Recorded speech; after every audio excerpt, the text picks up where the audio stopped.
Para que el ojo pudiese contemplar la profundidad del mar de las emociones, del latín emovere, mover hacia afuera, mover fuera del centro, y transmutarse así en sentimientos, la letra Ayin abandonó su puesto excesivamente mental entre Hod y Yesod, y pasó a la viga inferior que une Hod con Netzach, y al tratarse de un proceso, aunque saludable, doloroso, fue asignado al arcano 16, la torre, como símbolo de la crisis liberadora y del aprendizaje que impulsa el crecimiento. La letra hebrea que corresponde al sendero 16 es la letra Ayin del alfabeto, cuyos significados simbólicos son ojo y fuente. El Sefer Yetzirah dice de ella: Él hizo a la letra Ayin reinar sobre la ira, y la ciñó a una corona y combinó una con otra, y con ellas formó a Capricornio en el universo, Tevet en el año y el hígado en el alma masculina y femenina.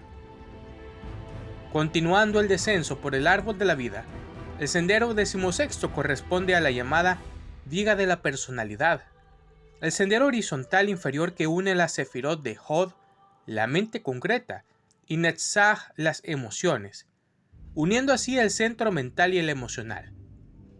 La interacción de ambos centros constituye el substrato de la personalidad y es la experiencia vital y el aprendizaje, que de ella se deriva lo que define a este sendero. La viga de la personalidad es el sendero que delimita ni más ni menos que 3 tríadas del árbol. La tríada de la inserción en el mundo, que delimita por su parte superior. La tríada del despertar, que delimita por su parte inferior, y la tríada del temple de ánimo, inserta en la primera. La complejidad del sendero se deriva de la necesidad de un doble aprendizaje, la construcción de una personalidad sólida, un ego integrado que permita ascender al siguiente escalón, y la destrucción de todo lo que sobra de este ego, como paso indispensable para llegar a la tríada del despertar y situar la propia identidad en Tiferet en vez de en Yesod. Es importante señalar que al presentar los senderos en orden descendente se muestra la involución, es decir, el camino que recorre el espíritu para encarnarse en la materia, y desde esta, invertir el recorrido de lo que conocemos como evolución de la conciencia. El Kaf o rayo relampagueante que penetra por el loco atraviesa el sendero y en su recorrido descendente destruye la corona de la torre. ¿Qué quiere decir esto? Lo veremos más adelante. El arcano 16, conocido como la torre, tiene realmente el nombre de la Maison Dieu en el tarot de Marsella, tal y como podemos ver en el naipe. En él vemos una torre con 3 ventanas, una única en la parte superior y 2 en la inferior. La unidad y la dualidad. Las 3 franjas de color que presenta la torre nos recuerdan las 3 vigas del árbol de la vida o las 3 barreras a superar para llegar a la ventana superior. Keter. La parte superior de esta torre tiene una inequívoca forma de corona que es separada de la torre por un fuego que viene de lo alto, el Kaf sin duda. De la torre caen 2 individuos que tocan sendos arbustos con su mano derecha. En la parte inferior de la torre se adivina una puerta de color verde a la que se asciende por 3 peldaños. En el cielo, que aparecen bolas de colores, que parecen ser las chispas que desprende el fuego, también de colores. La torre es de color carne, lo que nos remite al cuerpo, que se considera sagrado. La Maison Dieu. Recordemos que el árbol de la vida es también una representación del hombre, y no únicamente como cuerpo físico, sino como imagen de la divinidad, con todas sus potencialidades representadas por la Sefirot.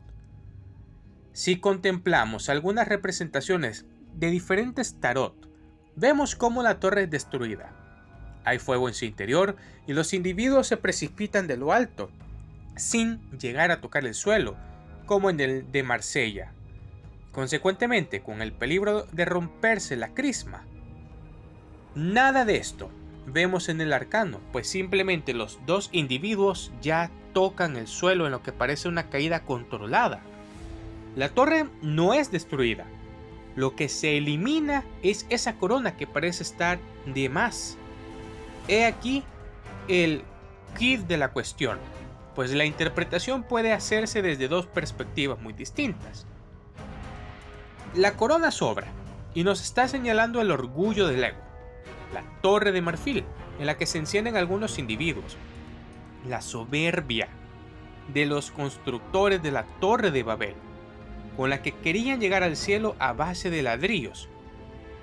El torres más alta ha caído, que condena la futilidad de la vanidad humana, el poderoso arquetipo de torres desplomándose que todos conocemos.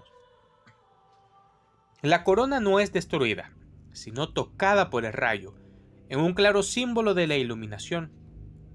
La apertura del chakra corona por el ascenso de Kundalini, la apertura de la cabeza de Júpiter, de la que surge Minerva, diosa de la sabiduría. Si consideramos la posición del sendero 16º como viga de la personalidad, se cree que el naipe nos muestra la primera perspectiva, lo que no excluye la segunda, solo que ese es un paso posterior.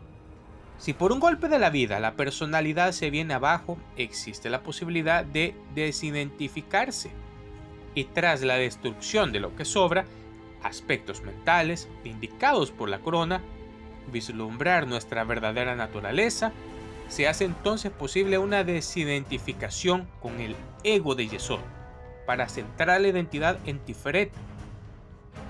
Los dos individuos que caen simbolizan la mente concreta, Hod, y las emociones de Zah, con lo que el ego de Yesod se queda en el aire, sujeto. Si sobrevive a la hecatombe, comprueba que sigue ahí, no ha sido destruido, y se hace posible la pregunta básica: ¿quién soy? La crisis descrita es extrema y desviene por causas consideradas nefastas, como la muerte de un ser querido, la ruina económica, una enfermedad grave, etc. La famosa ecuación crisis igual a oportunidad tiene su aplicación en este sendero. Y claro, a mayor crisis, mayor oportunidad. Lo más frecuente es pasar por crisis de crecimiento que todos y cada uno debemos superar. Crisis que aparecen cíclicamente y que permiten al individuo superar cada estadio de la evolución de la conciencia. La psicología personal se queda en la etapa del ego adulto y no va más allá de la tríada de la inserción en el mundo. La psicología transpersonal sí contempla una evolución posterior. Ken Wilber nos habla de fulcros que han de superarse en cada etapa, y es esencial subrayar que superar el estadio anterior no significa destruirlo, pues es precisamente integrarlo. Hablar de eliminar el ego es absurdo, pues necesitamos un vehículo para desenvolvernos en ese mundo.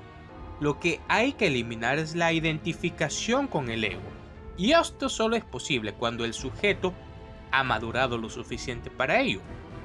Es decir, ha aprendido con su propia experiencia y ha superado con éxito los anteriores estadios. Pretender otra cosa es como querer que un parvulito comprenda la teoría de la relatividad.